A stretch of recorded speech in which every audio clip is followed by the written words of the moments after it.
Right, firstly, welcome everyone. This is our first online fans forum at Workington AFC in a year where a lot of things have been done for the first time. This is our first time doing this. Thanks everyone for joining firstly.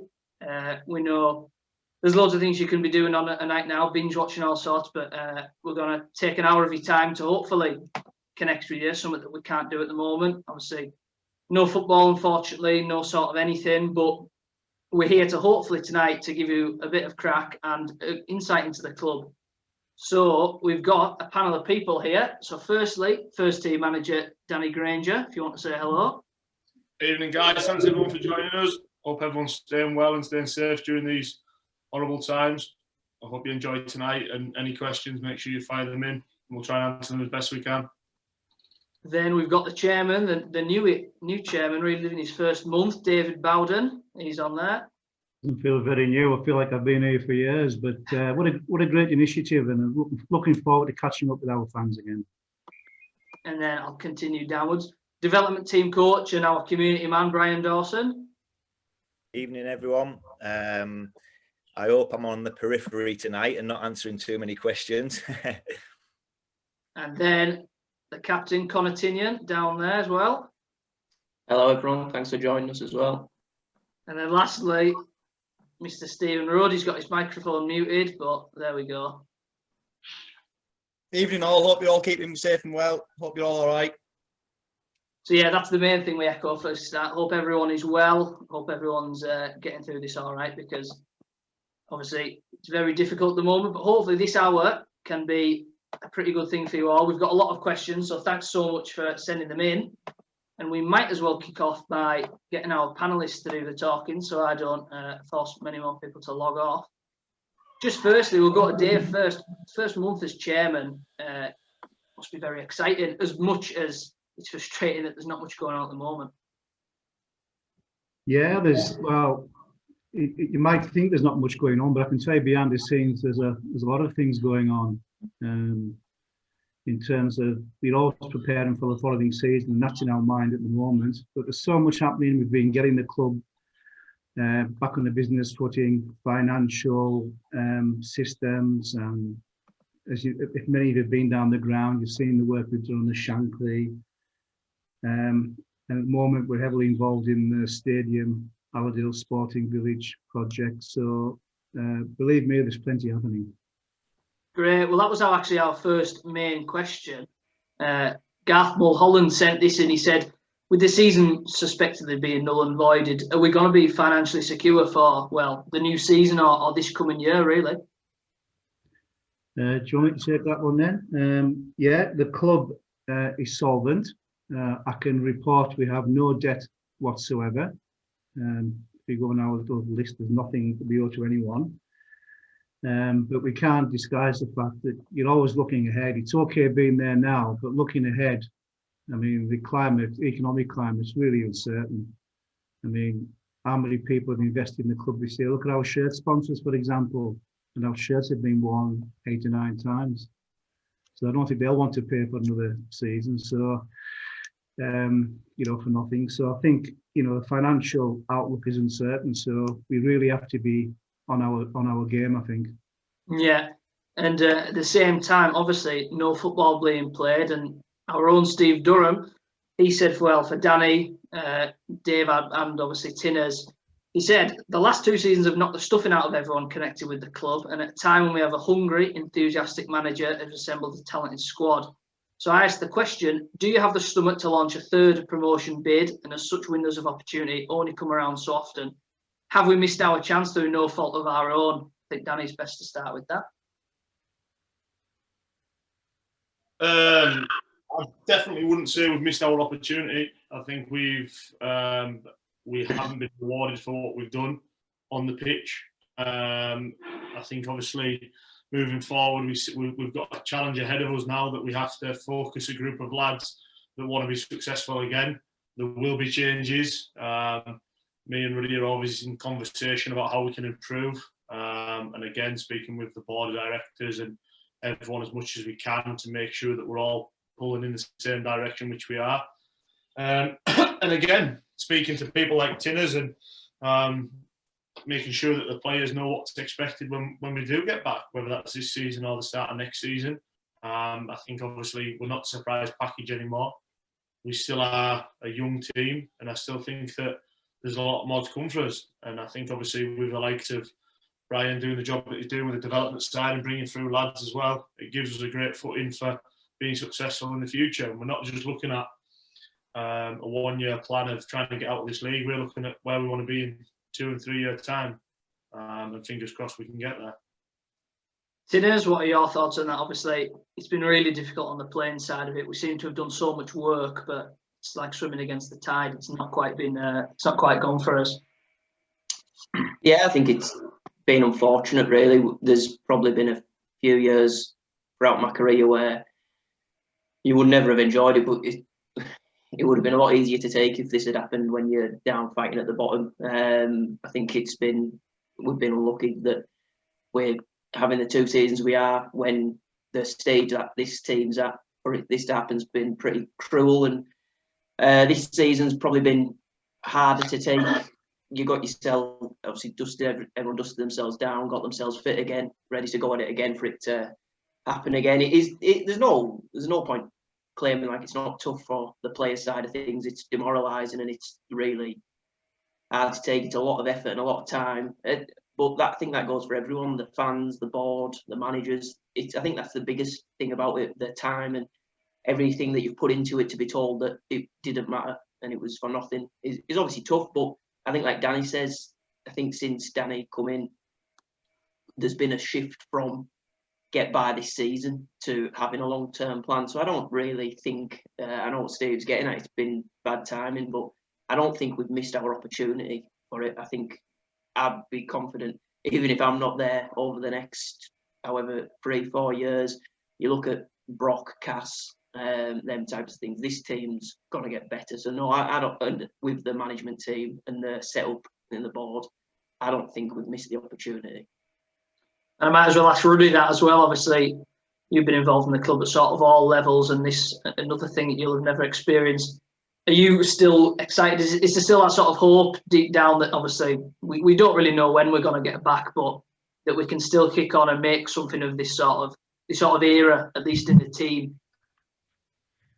Yeah, definitely. Like Danny and Tinners have both said, we had 2, 3, 4 year plans, and it's just a little blip. It's held us back. It's we anticipated last season getting up into the Premier Division again.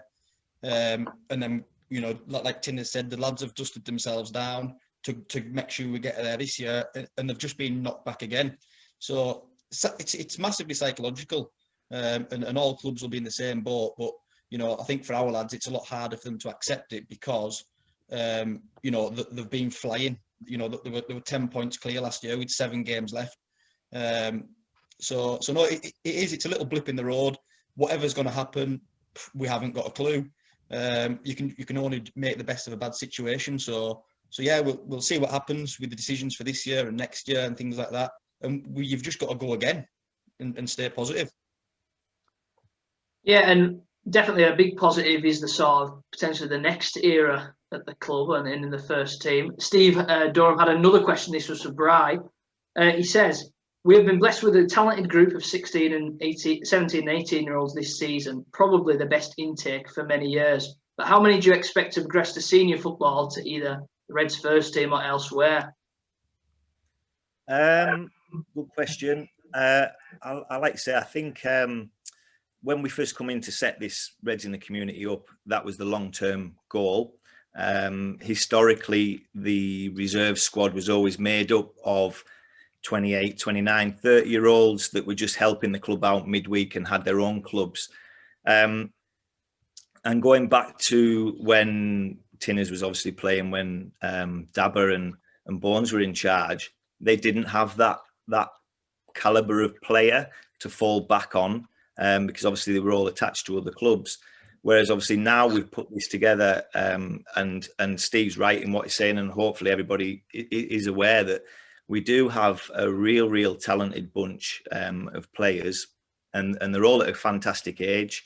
And this break has really kind of it's very stop-start, and it's obviously not helping us with that either. But in terms of players coming through, obviously the boys that have just answered the questions, there's 6, 7, 8 of them training with the first team week in, week out. And by all accounts, you know, they're holding their own when they're at training.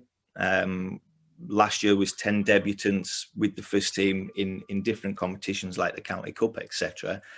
But yeah, it's the future's bright with that group of players. The main objective is keeping them together. And if we can do that, and they get these glimpses of opportunities which they've had, you know, then you know, they should stay around. Brilliant, very positive on that front. So back to Dave for a bit more of a club financial question. We had a question from Keith Stoke, and he says since the Football League days, Reds in general have been run by supporters on the board rather than business acumen.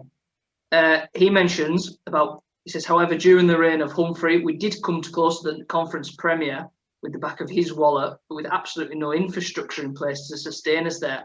What kind of infrastructure, Dave, do we need in today's non-league to get us there and sustain us there? And what are you planning to do about it? Well, it's a great question. It's a great question. And I mean, a lot of football clubs are often built on the back of a wealthy benefactor who actually keeps the club going.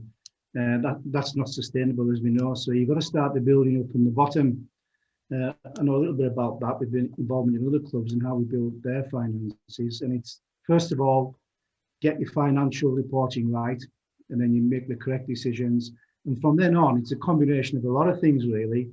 Structures in place and sensible business decisions all the way down the line. Not busting the club for glory. Just build it on solid rock, not on sand.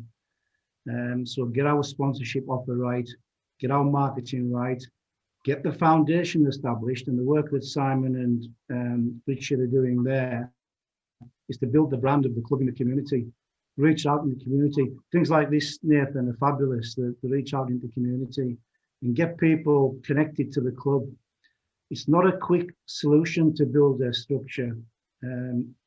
Brian's mentioned the development of local players. That's incredibly important because working Reds will never be able to finance a team of 11 travelling players. Build the crowd, build the sponsorship, build the brand, good, sensible financial decisions. In fact, really, the answer is a lot of common sense. Good to hear. And sort of dovetailing off that, we had a question from the lads at the Risk, and then there's one in the chat as well. Just sort of an update on Borough Park. What's the plan? Obviously, continuously every summer, there's some great volunteer work on it. But what are there any future plans for that, or any news on Borough Park? Obviously, there's a few developments with the idea of the sport development in the town. But what can you say on Borough Park itself? Well, Borough Park, you know, she's a dear old lady, and you know, we all love her. But I'm afraid all we're doing each season is sticking plaster over a stadium that, quite frankly, doesn't match what people's aspirations are to come in our sport now. So yeah, I think at the moment the ground looks absolutely great, especially the pitch, because we haven't played on it sadly.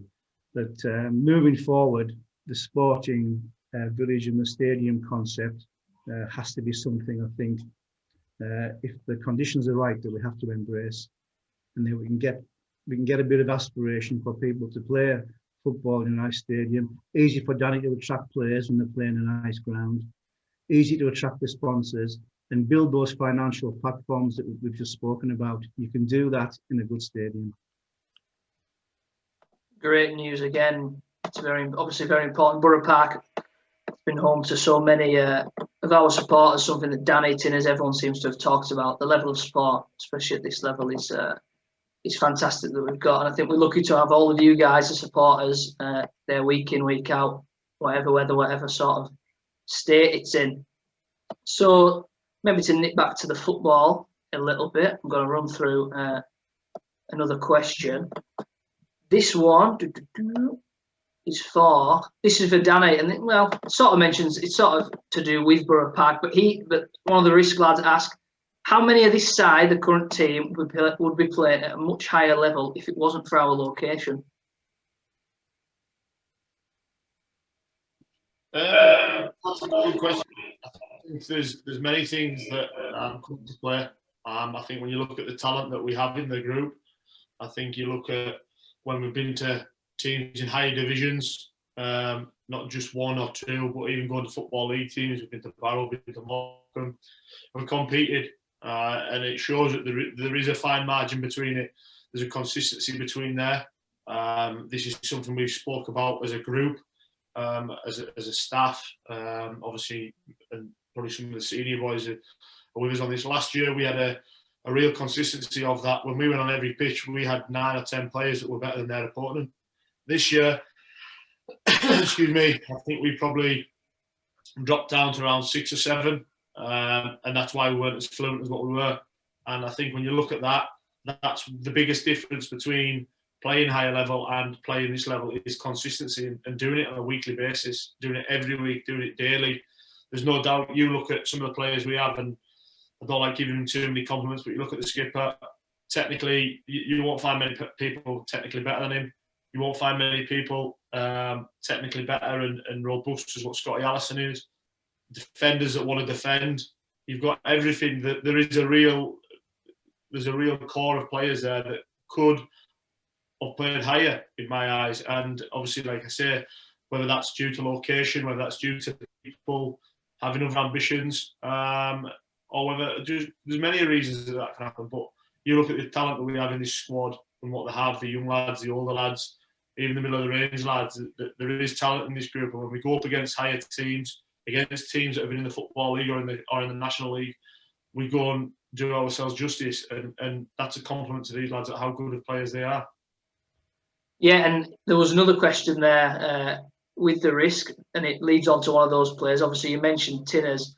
Tinners, is there any people, obviously, in the current squad? I mean, you've played with a lot of players down the years, but the question is, who's the best player you've played with? And I guess to sort of branch out a bit more, is there any, how many of this current squad are up there with those best players you've played with, that you've shared the dressing room with, shared the pitch, and right up there with some of the most you've enjoyed being with on a football pitch? The tough one. Yeah, I think this season, obviously, we're playing in a couple of divisions below, where I've been with some of the other players. It's obviously it's easy to forget how good other players were. I think back to first couple of seasons I was here, Kyle May was unbelievable. Every game, man of the match. Would Kyle May play in this team? I think that defensively, but the way Danny plays, it's been I think that's what's been so enjoyable about this couple of years. It's been like a completely different experience for the likes of me, Dan Wordsworth and Scotty. If I'm completely honest, I think Scotty's the best player I've played with throughout my Reds career. The complete striker, the goals he gets and his all-round play.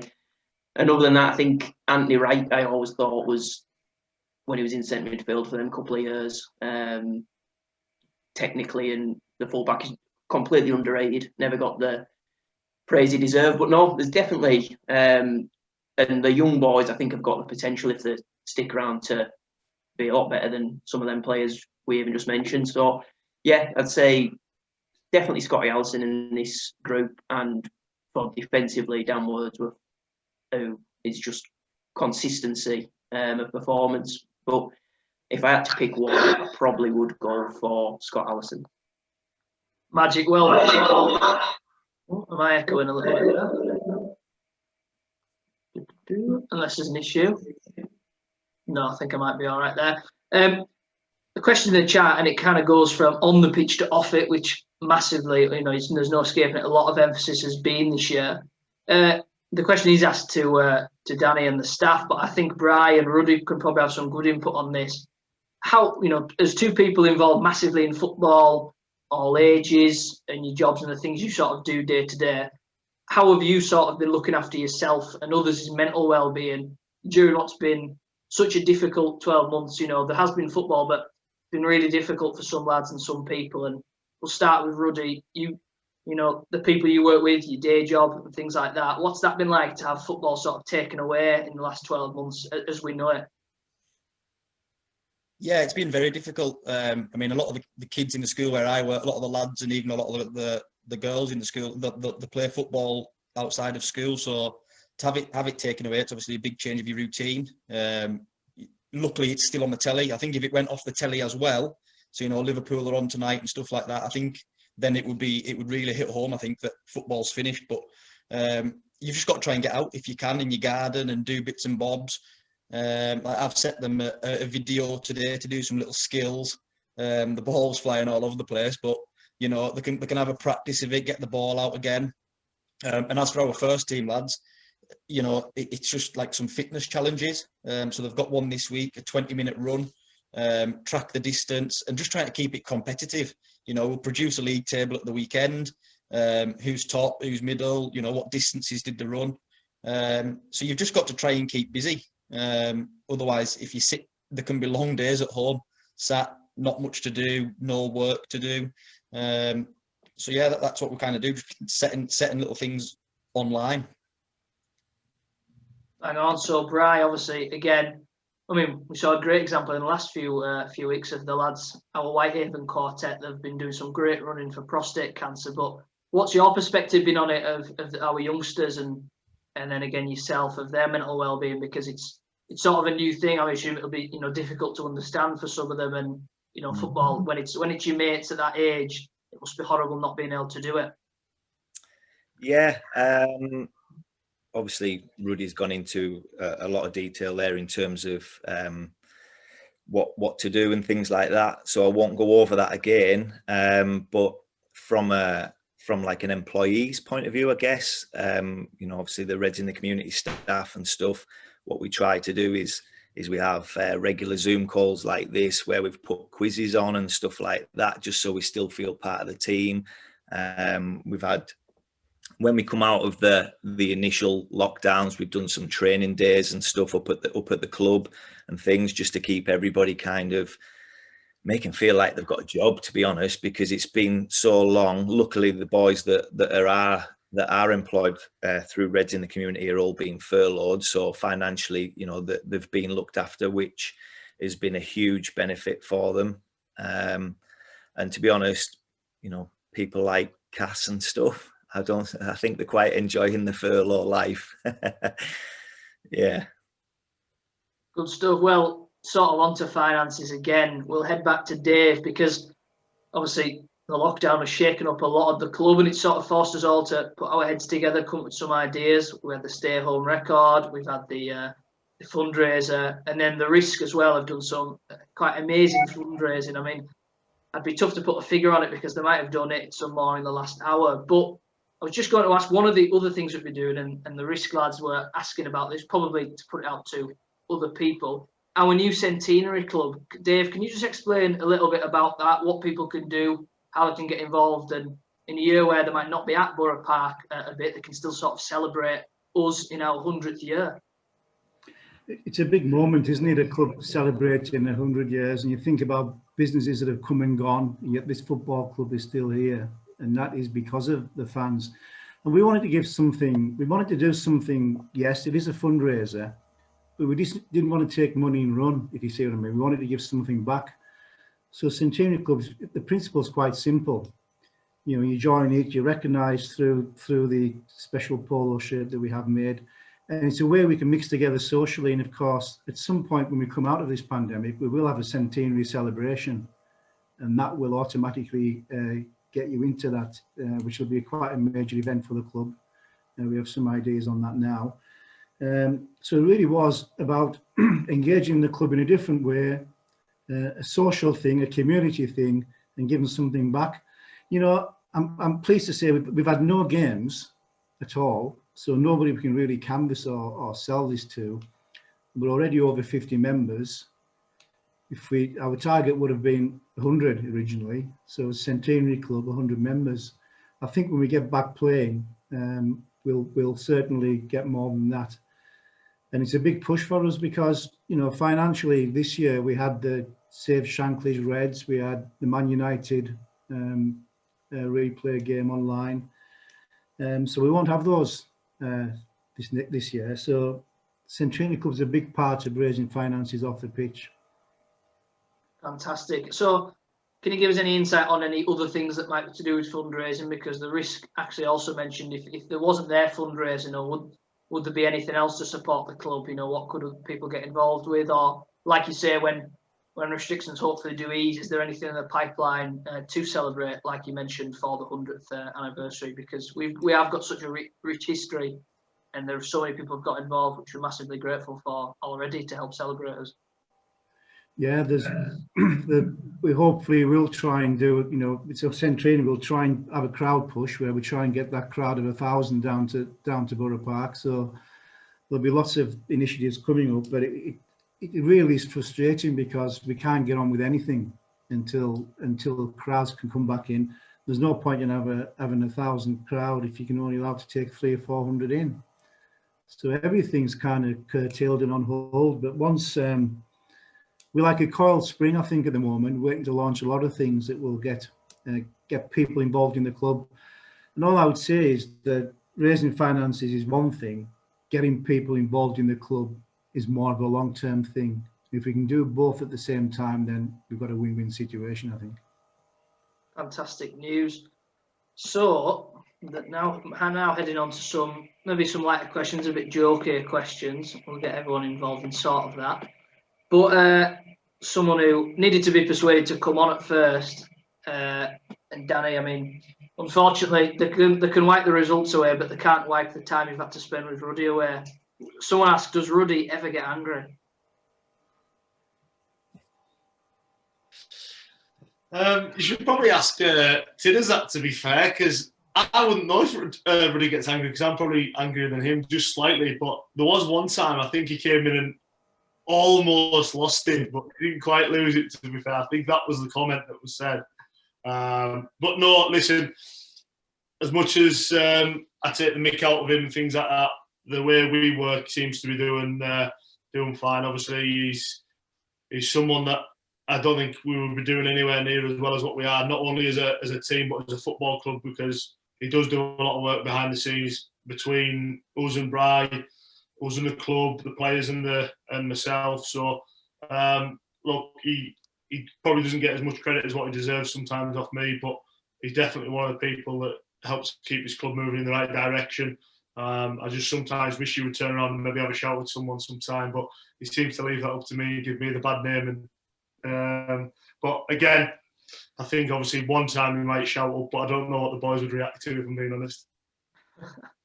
Rudy, you rarely get a chance. Well, it's usually Danny talking about the pair of you, but what can you say about your relationship with him? I can think of 3 words: love and hate. But what do you think? This is my chance. This. I've been waiting ages for this. No, it seems to work really well. Like I spoke to like loads of the lads in the last few weeks, try and speak to them all once a week about what they're up to and things like that. And even some of the lads have said, you know, like Big Ruben commented last week, you know, he loves being with us because of the standard of training and game, style of play, the club, how it works and runs, and the way me and Danny look after people. I mean, we've done a survey at the end of last season, a null and void one, just between the playing staff, and a lot of the lads commented on the environment, the atmosphere in and around the club, the changing room, and how much they enjoy coming to training and playing. And if me and Danny can, you know, be the start of that, you know, we love going down there for games and training and away games. You know, it's a great club to be a part of around here. So no, getting the environment right is massive, and hopefully me and Danny can start that. And then lads like Tinners, Goose, Sam, Scotty, Carol, Dav, etc., they then take it to the next level. We just set it off, they then kick it on and take it there. But it's all about, you've got to have a good environment to work in. You know, me and Danny get on great. I question him loads. He tells me when I'm right and wrong, and it works the same with the lads. So no, it's all positive and good. Brilliant. And Tinners, you've been around obviously different groups. You know, it's like any line of work. There'll be good groups, there'll be bad groups, and there'll be good days and bad days. But maybe from my point of view, maybe I'm fortunate, like Danny, where we've had such a good time in the last, well, you know, sort of season and a half. how good is the dressing room and the environment that, winning will always be good, but it seems such a good group, and, there's rarely, without going in too depth, there's never that unhappiness, there's never a cloud over it. It seems to have been always positive, everyone pulling in the same direction. So what's that like compared to others, or, what are the benefits of being in a dressing room like that? Yeah, I think it's difficult to say what comes first, really, because winning creates that togetherness. So obviously, the couple of seasons we've had where we've won the majority of our games, I think it's a lot easier for lads to get on. You don't have to have horrible conversations with each other. There still is that honesty amongst us. We obviously, when behind closed doors, we do have some pretty honest discussions in the dressing room when we've dropped points. And I think back to the Brighouse game, the last game we played, there's enough in there that we tell each other what we think. I don't necessarily think we do it enough, but no, I think the biggest thing I'd say is there isn't a single player in there that has any malice in them or would say isn't there for the right reasons or buying into it.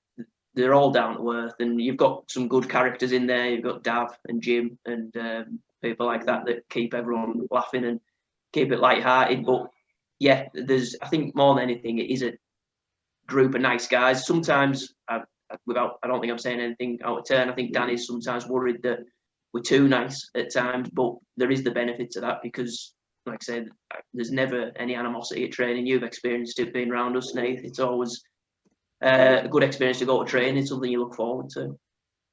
Yeah, a question came in from the risk. Who was the butt of all the jokes? And probably without myself or without a few others, without Rudy, really, I think he's the real butt of the jokes. But who is in the dressing room? Who seems to get the hardest stick? I know everyone sort of gives out stick and gets it back, but who do you think gets it hardest? You say everyone gives it out. I think Dav Simmerton gives it out, and it is 100% Brad Hubbold gets the worst treatment by a countryman.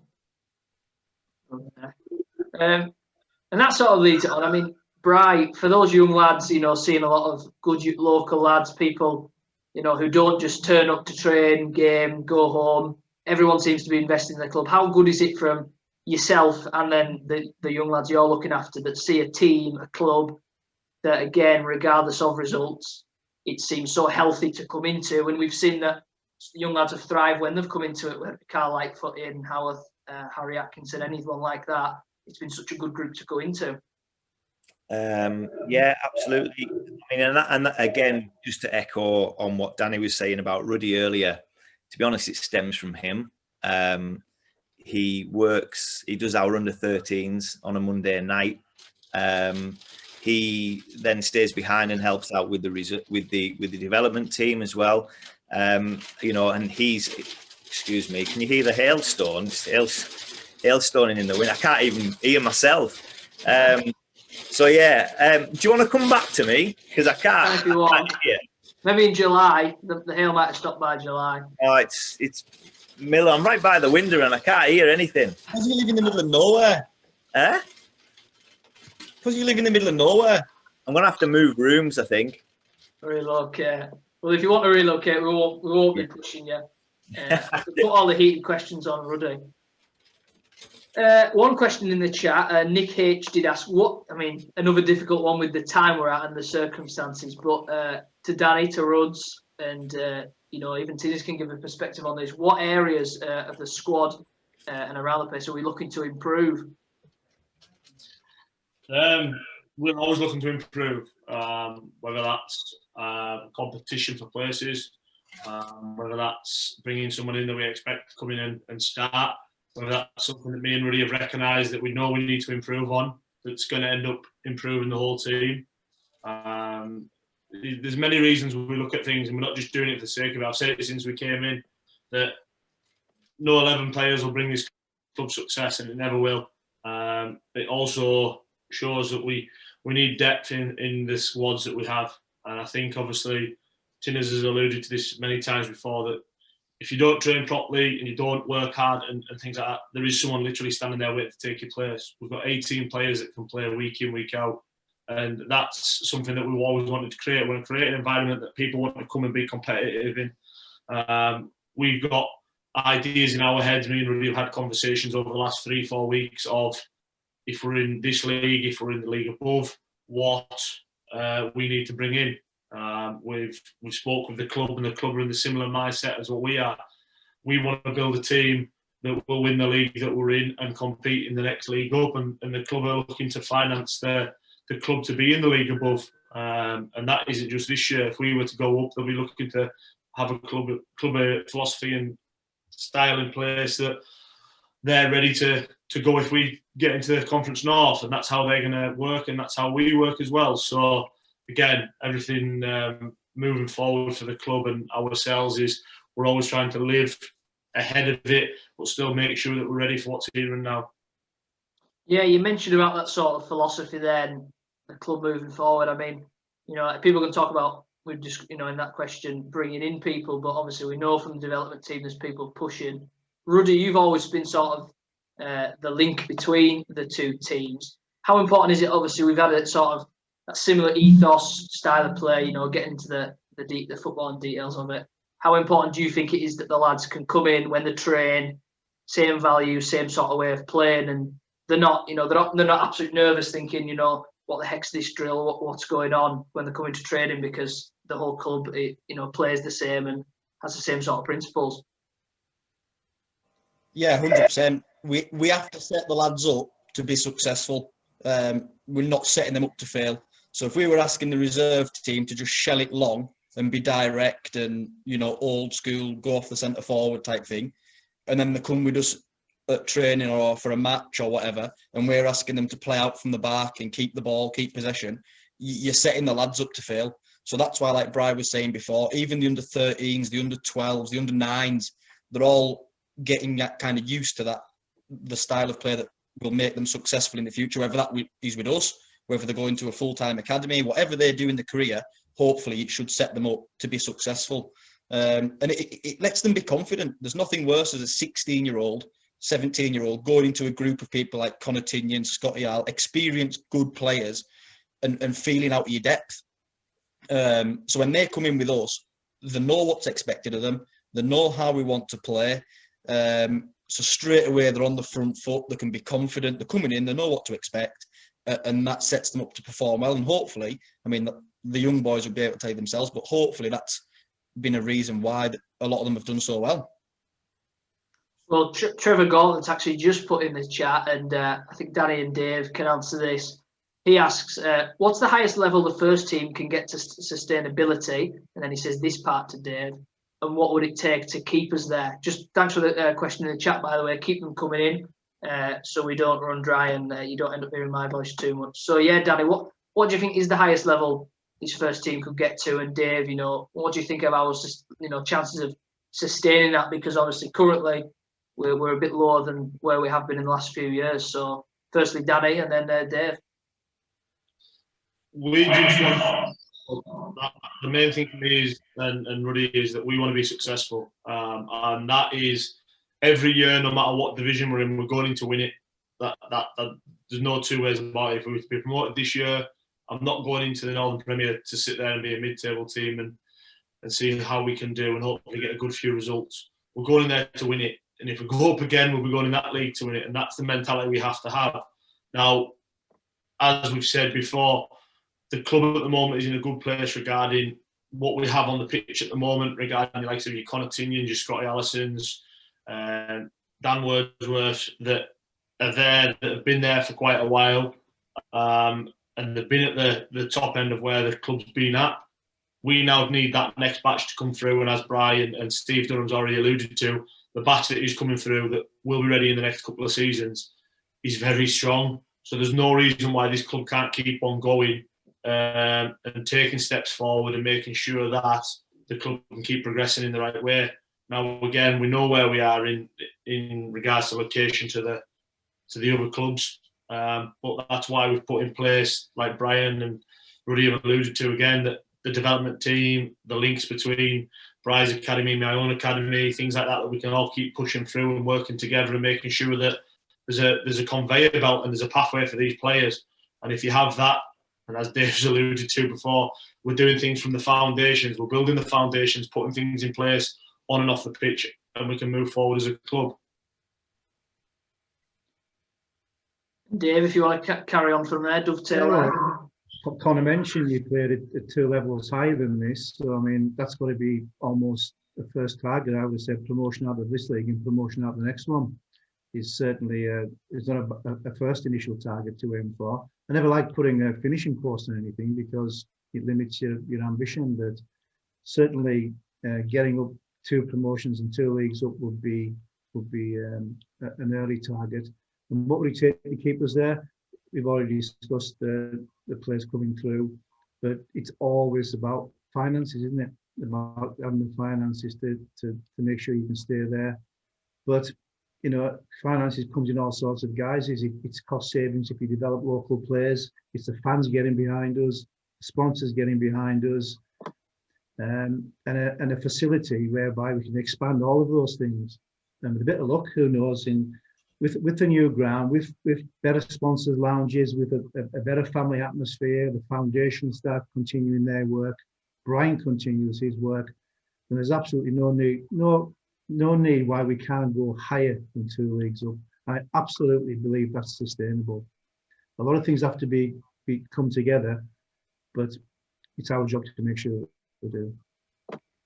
Yeah, just continuing of that, a question also came in from the risk earlier about keeping this group together. Obviously, it does feel like, well, sometimes it feels a long time they've been together, then others you realise, you know, it's short that this specific bunch have been together.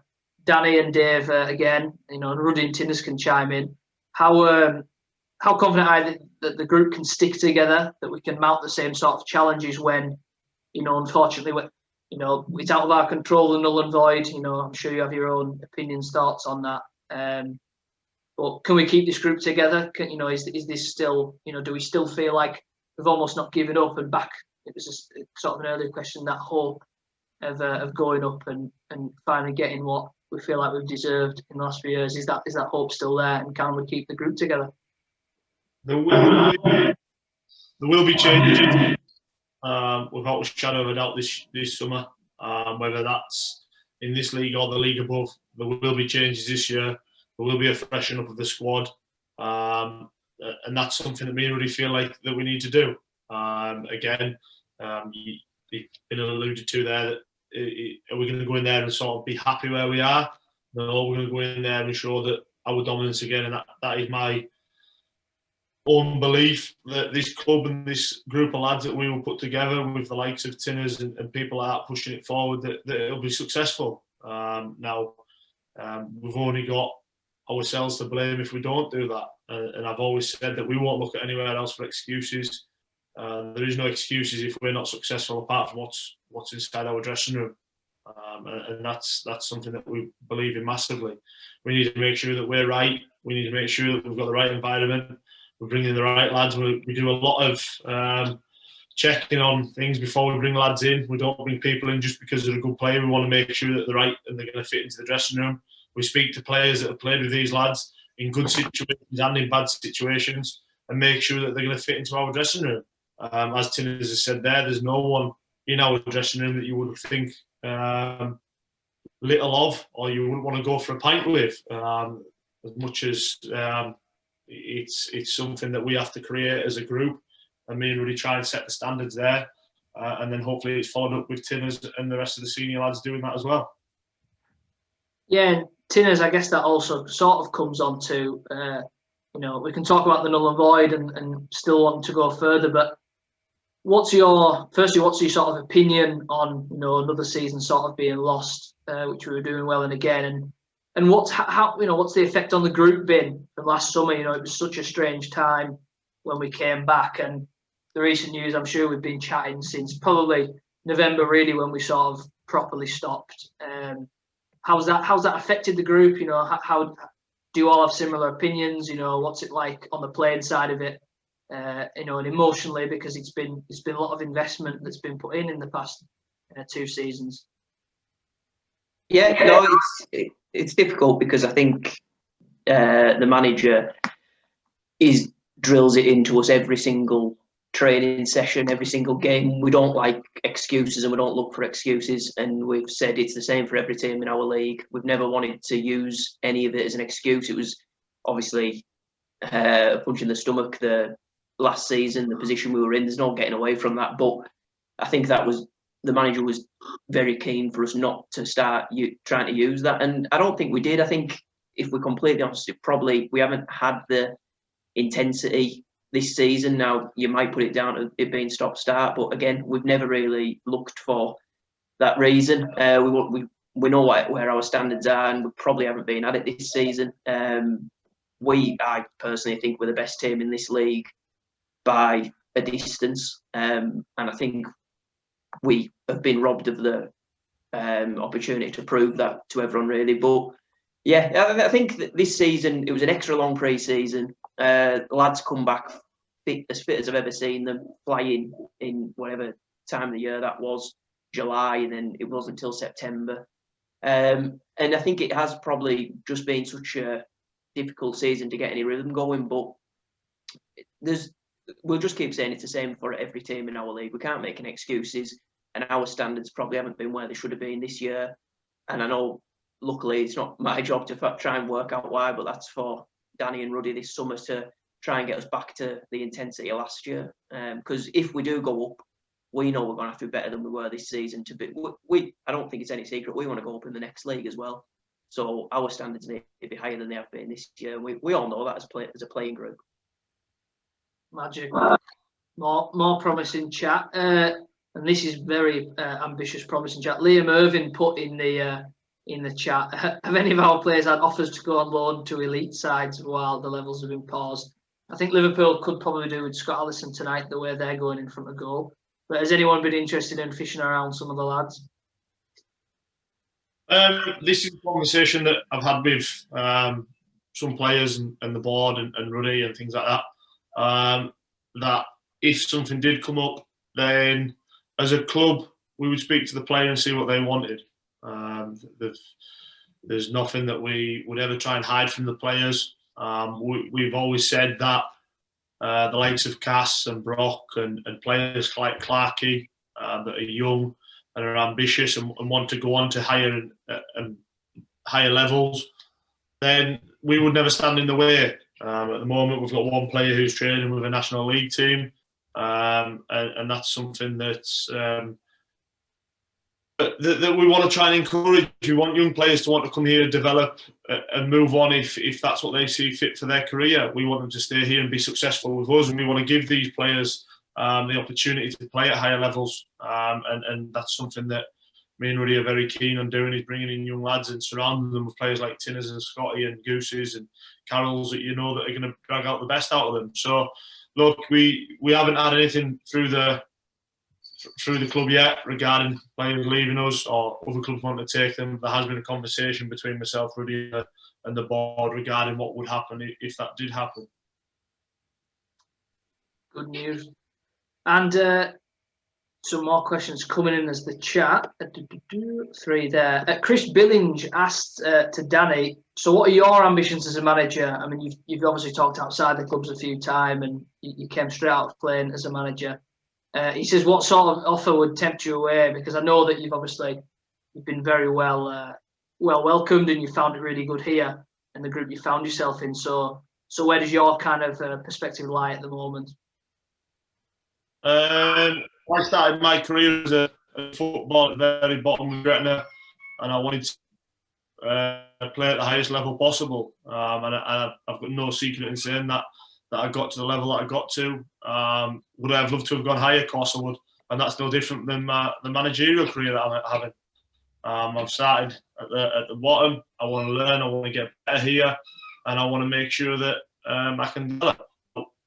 I was given some great advice before I retired, and it was that don't just jump at the first opportunity you get. I'm happy here. I've got a great team of players. I've got a great team of staff, and I've got a great board of directors and a club and a set of fans that I really enjoy being part of. So for me, to tempt me away, it'd have to be something really good. It'd have to be something that was progressive for my own career. But at the moment, I've got no ambition other than finishing the job that me and Rudy started. Now, again, if something came along that was right for myself, then again, I would have to have a look at it. But I'm happy where I am. I'm happy with how things are going, and I'm happy being part of this club. Great to hear. I'm sure the fans will be very excited by that. So just as we sort of come to the final few minutes, I wanted to go to Dave and Bri, and a question from Rosario in the chat hints on this. Any intel on, obviously, the elephant in the room, what's going to happen to this season, or what will happen next season? Firstly, obviously, for the first team, and then Bri with the young development lads, playing around the county. What are your hopes for that regarding things like tiers or who they can maybe get playing? So firstly, Dave, can you give us an update on what the current state of affairs is with the Northern Premier League and how we're going to go? I think, most fans will probably be aware that the Trident leagues, of which the Northern Premier League is one, have openly said they want to finish the season and make it null and void again. There's a huge kickback from that, and from our club as well, and we'll be sending in the results of our survey, or our thoughts on our survey, and we're all joined up on this one. We don't want the season to be null and voided. It's a waste of 20 months hard graft. We understand the pandemic and the issues around that, and you listen to the news, and to me there doesn't seem any optimistic outlook of when things will get back to normal before summer now, in my opinion. I'd like to think so. So there's a project, non-league, avoid null and void. That's what we'd like to do. Whether it will have enough traction to succeed, I'm not quite sure, but that will be our stance. We want the season to continue if we can. If we can't, then serious situations need different decisions. And I will go back to saying, right, they've played enough games now over last season, where of course we were top, and this season where we're up there again, that every team should just add points per game, and the decision should be made to move through the leagues there. And the beauty about this latest initiative is that no team will be relegated, because it will be also combined with the restructure of the league. So any intel, well, there is a movement to try and avoid null and void, and try and get some sort of points per game, allow promotion to continue with no relegation. That would be a wonderful outcome for us, because we will then go and play at a higher level. And I think we probably do better at a higher level, the style of football we play, than we play in this league, because it just, our football sort of lends itself to that. So the intel is, in conclusion, well, the league will likely suspended. The clubs are kicking back. Watch this space. I don't know which way it will go. And Bri, the youngster side, the development team, what's the lie of the land at the moment with those guys? The last I heard was that the county league was due to be restructured, so it would be regionalised to prevent the travelling to and from West Cumbria and Carlisle. The issue that we've got at our standard is that we don't have access to the changing rooms, which was causing huge problems for the travelling teams. So they were due to be regionalised. It would consist of one league from the Carlisle area, and then 2 leagues from West Cumbria. Luckily, the league had put us with the stronger group. We were in the County League Division 1. And out of the 2 tiers, they almost promoted us, which is quite nice to kind of hear that the performances and the results that they've been getting, and I guess that the waves that they're making throughout of West Cumbria and the league in particular, they've been rewarded for that. Obviously, it could potentially be null and void. The likelihood is it will be, but it's just one of those. We just have to wait and see what happens. But the last I heard, it was the regionalised divisions. Right, well, I'm sure that'll inform plenty of our fans on both sides. So we've covered a lot of topics tonight, a lot of big topics, but there's a few in the chat on niche things. I mean, as well as the COVID situation, it wouldn't be football these days without a VAR debate. So the man to ask for that, I think, is Tinners. Really, yes or no? Would you want to play with VAR involved? It will cause some controversy at our level, but would you want to play with it? No, I'm pleased to say that I was one of the only ones who didn't think it was ever going to be a good idea, and I think I've been proved right through it, because no, I think it's shambles most of the time and a complete waste of time. And another one was, and this is best to Ruds because he witnesses Newcastle get torn apart by most of them every week. If we had a Premier League player to take us up to the Football League, who would it be? Now, you've got to think of who you're displacing here, because some of them could be watching. Oof, good question. Premier League. I think it's got to be Kevin De Bruyne. Myself. Already got him. Yeah, just Good compliment to De Bruyne Liverpool. on the right, on the left, and the rest's history, really. Anyone else? Any other players that you could think of that would improve? Tinners, who would you like to play with? I'm not sure how many I would want. Like when you watch Paul Pogba strutting around and stuff like that, I couldn't go with that.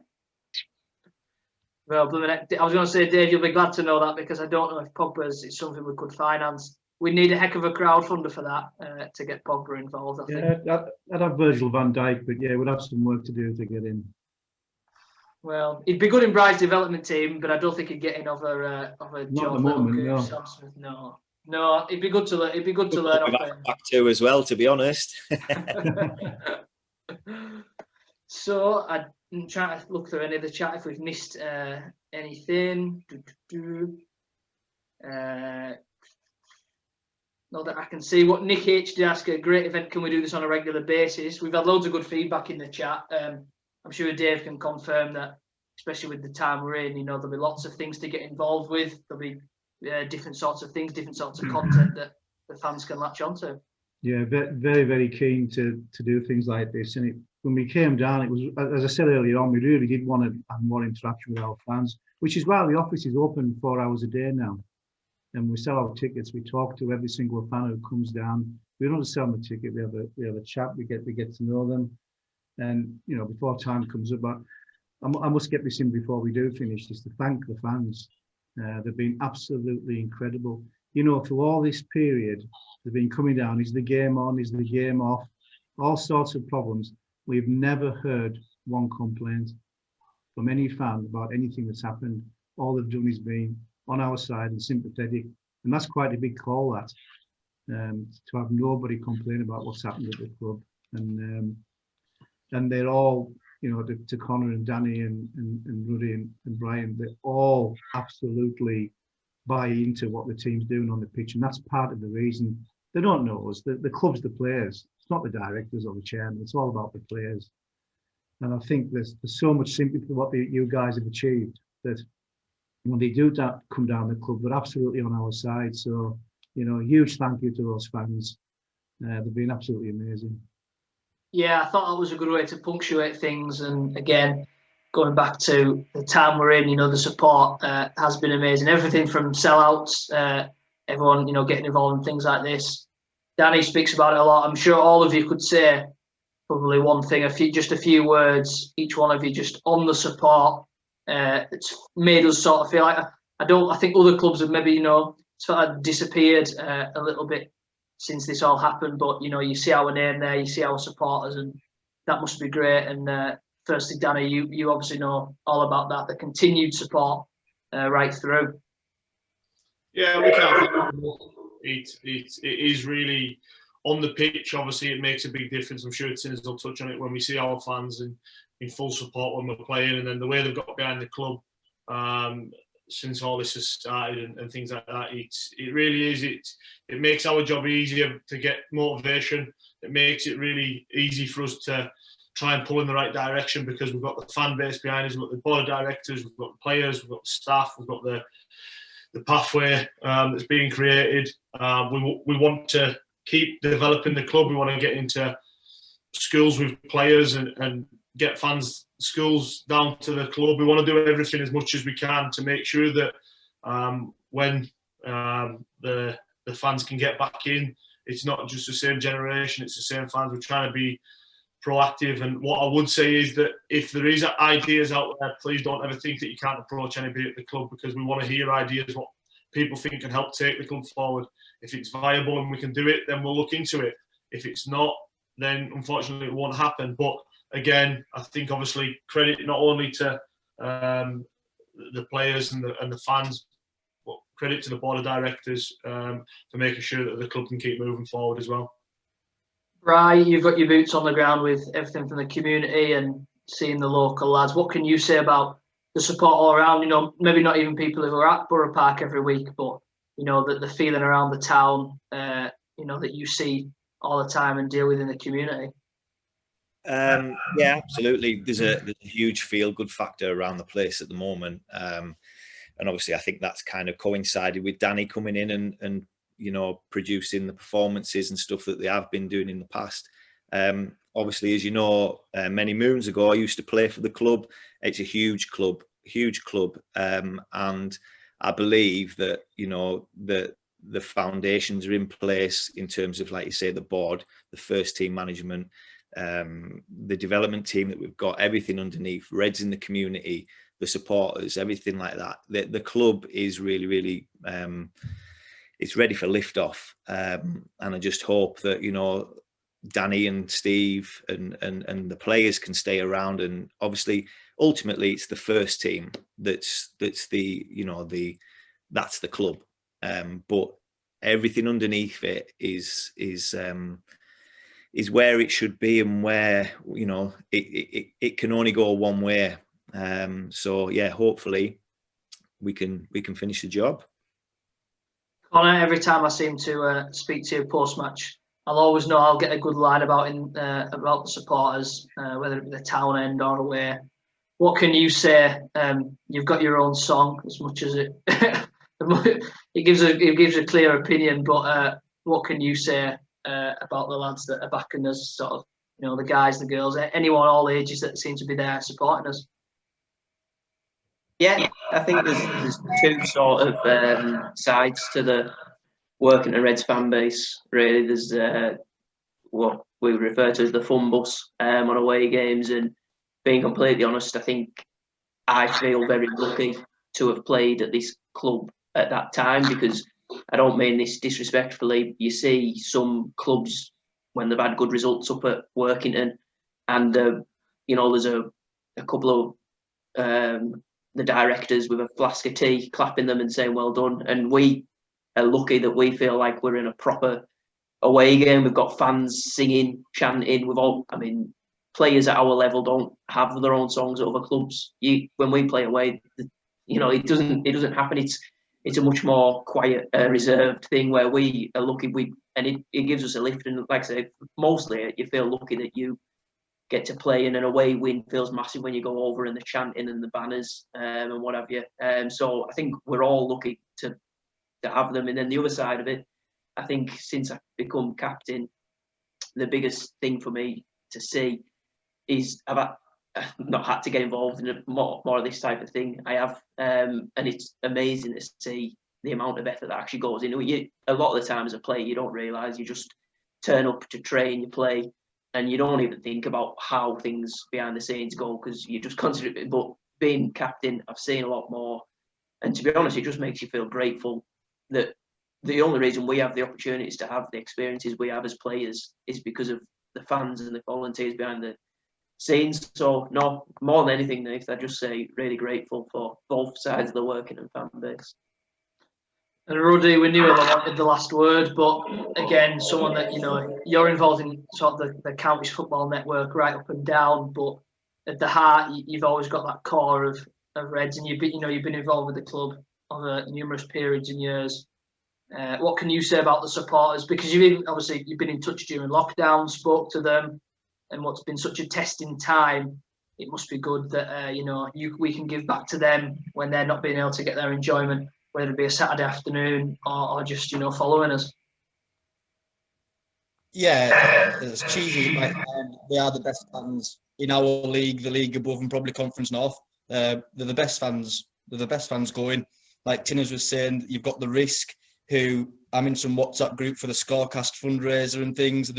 they're just constant all the time. You know, a Tuesday night game at Nantwich, at Trafford, wherever it might be, you'll guarantee they'll be there. And to touch on what Dave was saying before, you know, they get involved in club initiatives like the Man United game, this tonight. I mean, there's 50 odd people on this call, I think. Our fans are the best. They're the best around. You know, they care and they'll do anything they can to help out the club. They'll come and support the games. And there's a lot of people in the areas now, you know, talking about Reds. You know, maybe over the years when we've been down the bottom end of leagues, they haven't been. But we want to get that feel-good factor into people, especially during these difficult times. I found that most when during the first lockdown and this one, ringing some elderly Reds fans, and someone put in the chat before about being from the Man United game. Speaking to people like that over the years, you realise the history of the club. I mean, I'm only 30 years old, but you know, you sometimes can underestimate the size of it potentially.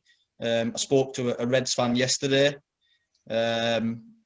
His mum and dad aren't well with COVID, but the more we can do, like Danny was saying, just speak up and ask.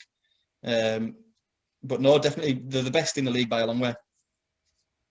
Yeah, brilliant. And again, everyone sort of echoes that. The club, you know, we're always, as well as you guys reaching out to us, which is amazing. You know, the club will always reach out to you guys, and just want to say thank you to you guys, really, especially for tonight. You know, there's been plenty of people come on, some great questions.